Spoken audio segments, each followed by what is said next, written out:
What is wild-caught seafood and that blue label? Let's talk about it and why it matters. You deserve to be happy and healthy. Happy Earth Month, y'all. Joyce here, certified health and nutrition coach. This channel is for people who want to start or refresh their healthy habits. So if you're interested in doing just that, make sure to hit the subscribe button and watch all the way to the end for bonus tips. Let's dive right in. Our oceans are alive, filled with plants and animals that actually feed us, all right? So some of the examples are fish like salmon and cod and tuna, crustaceans like shrimp, lobsters or shellfish like oysters and mussels, and also cephalopods like squid and octopus. The good thing is there is a demand for seafood, but unfortunately the demand is way too high in that a third of the fish stocks have been depleted to unsustainable levels according to the Marine Stewardship Council, all right? So what that means is that there is not enough fish that could be reproducing at a rate that can sustain that population for future generations. And that means that salmon or that fish is not going to get onto your plate. Honestly, I wasn't expecting to get emotional like that about this topic, but I just want y'all to know I wasn't crying about the salmon that won't be on my plate. I was crying about the fact that we as humans are the cause for decimation of species, and that it's something that we can prevent and manage. And that really saddened me, and also kind of went outward and thought about the communities that rely on marine life and how that's going to affect the environment overall. So it was like beyond my plate, and it was very overwhelming, but I just want y'all to know that. So what can we do about it? Well, we can look to agencies like the Marine Stewardship Council, which is an independent body. They don't work with the government, they just work with assessors, and they look at the fisheries and see their practices in sustainable fishing.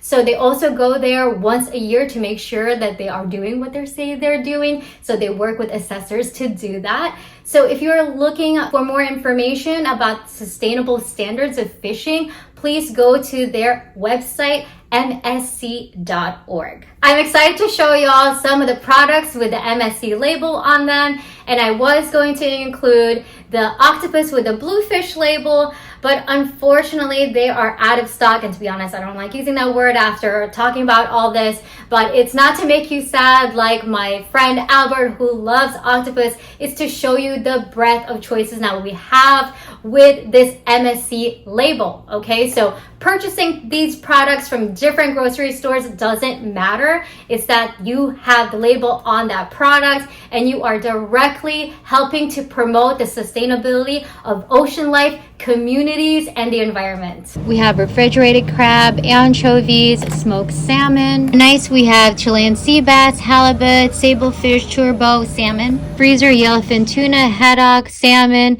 scallops, and cod. On the shelves in the can, we have lobster, salmon, skipjack, albacore, anchovies, sardines, and clams. The Wild Planet brand is not Marine Stewardship Council certified, but that does not mean that it's not also high quality.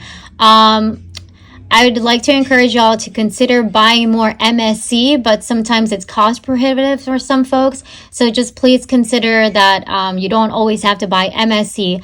Even once in a while can make a difference. In addition to positively impacting the environment by consumption of wild-caught seafood, you're also impacting your health in a positive way because eating wild-caught versus farmed is more nutritious. Let's take a look at salmon, for example. This chart compares wild and farmed salmon in the same quantity. The farmed salmon has way more calories than the wild-caught salmon.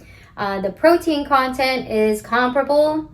The fat, though, is higher because the saturated fat is 3 times more in farm than wild, and we need to manage and minimize the content of saturated fat in our diets on a daily basis.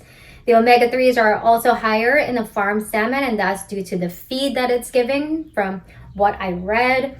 And side note here, the daily requirement for omega-3s is 1.125. So eating either of these varieties will give you way more than what you need, which is A-okay. The omega-6s are higher in the farm salmon. So this could cause a little bit more inflammation. So be mindful of that. Cholesterol is about the same. Calcium, there's more, and iron, there's more on the wild caught side. And then what jumps out at me is the vitamin C on the farm salmon. So I really couldn't find any information on that. So if you have any ideas, please put them in the comments below. I hope you all got a better understanding what that blue label means now, and that you're inspired to go into the store, fish it out of the aisles, bring it home, try it out, and consequently be a better human being to our aquatic friends. If you have any questions or comments, please put them down below. Otherwise, thanks so much for watching. If you enjoyed this video, give it a thumbs up, share, hit the subscribe button if you haven't already, and if you have, thank y'all so much. See y'all next week, and remember, you deserve to be happy and healthy.